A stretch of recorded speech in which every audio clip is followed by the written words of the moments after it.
Hey guys, Bill Parisi here, founder of the Parisi Speed School. I am with Dr. Damion Martins from Atlantic Sports Health of Atlantic Health Systems. Today we're going to talk about a hot topic, been a hot topic for a long, long time, ACL. And Damion, first of all, what is the ACL and what happens when it gets injured? I know we've got this great model here. You're going to give us some insight. I will, Bill. We'll take a look inside at this knee here and think about the ACL. This is the structure here.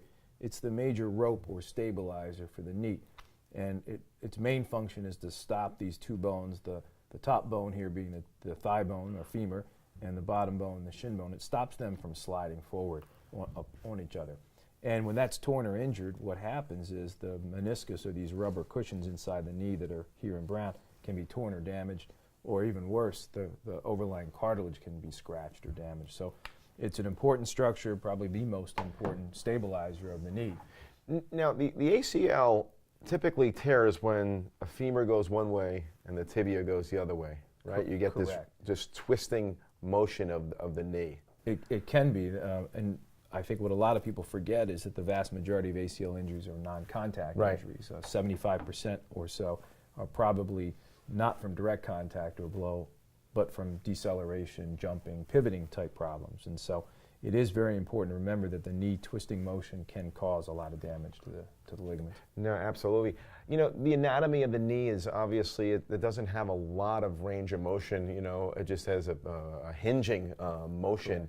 And when you think about such a devastating injury, can really be challenging to an athlete. You know, emotionally, physically, there's a lot of things that go on there. It is, and I think many times when the parent and the athlete come into the office, they're focused on the acute problem, whether or not there's a meniscal tear or cartilage damage. But what they tend to forget is the amount of time it takes to rehab these injuries. So they can be quite devastating from the standpoint of missing a year of sports, missing time out of school, missing work. But more importantly, down the road, 10, 15 years down the road, the damage to the cartilage and the arthritis that can develop. So they can be significant on the musculoskeletal standpoint, but also emotionally. And we found a lot of athletes really struggle after a traumatic injury like this to return to play. Sometimes we'll have an athlete that's torn 2 or 3 times. Wow. And that can be very difficult for them to get over the hump. And we have the advantage at Atlantic Sports Health of having a great sports psychologist. And so what we do is make sure those kids get in there early and work with return to play with those people, so they're feeling comfortable and ready to go when it's time. That's so important. I mean, when you really think about the psychological aspect of return to play, or being out, not able to walk for a number of months and not able to function normally and go out and play with your teammates. So the sports psychology. What happens, I mean, for many of these young kids, this is their social network. This is their group of people. And when they're taken out of that for 6 months or 9 months, they really feel like they've lost the connection with the team and their peers.